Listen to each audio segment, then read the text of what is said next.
Untuk Vero, istriku, 6 September 2017. Sekarang aku harus berterima kasih akan keadaan saat ini kepada semua pihak yang menyebabkan aku menjadi narapidana dan ditahan langsung tanpa menunggu proses lebih lanjut.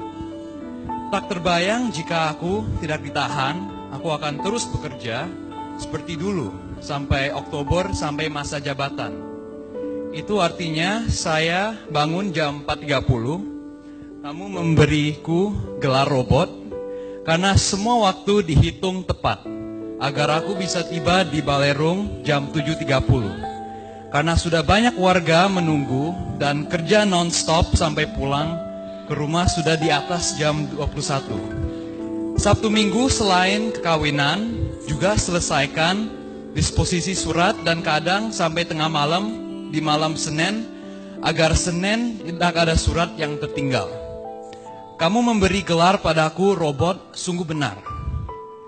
Sekarang di hari pernikahan kita yang ke-20 tahun, saya bersyukur bisa ada waktu mengenalmu dan memperhatikan kamu.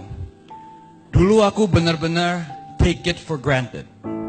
Sampai-sampai anak juga kamu yang ajak jalan dan bicara. Hadiah terbesar hari ulang tahun pernikahan ke-20 adalah aku di dalam tahanan.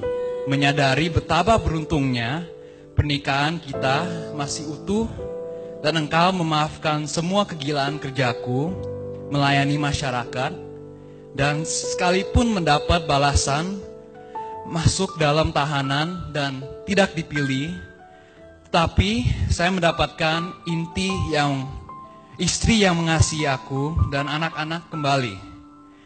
Kalau ada yang salah dalam hubungan suami istri, umumnya yang salah pasti yang suaminya. Aku bersyukur dalam tahanan menjadi banyak waktu untuk merenung betapa istriku bukan lagi seperti dulu. Sekarang sudah jadi dewasa, mampu berprestasi dan menjadi perempuan yang penolong bagi saya. Sungguh benar dikatakan dalam Amsal Salomo bahwa istri yang berakal budi adalah anugerah Tuhan dan kamu adalah anugerah Tuhan untukku. Dan benar juga yang dikatakan, love prospers when a fault is forgiven. Sekarang saya merata cintaku lebih besar daripada 20 tahun yang lalu. Tuhan, terima kasih atas semua yang telah terjadi. Ahok Makobrimob. Terima kasih.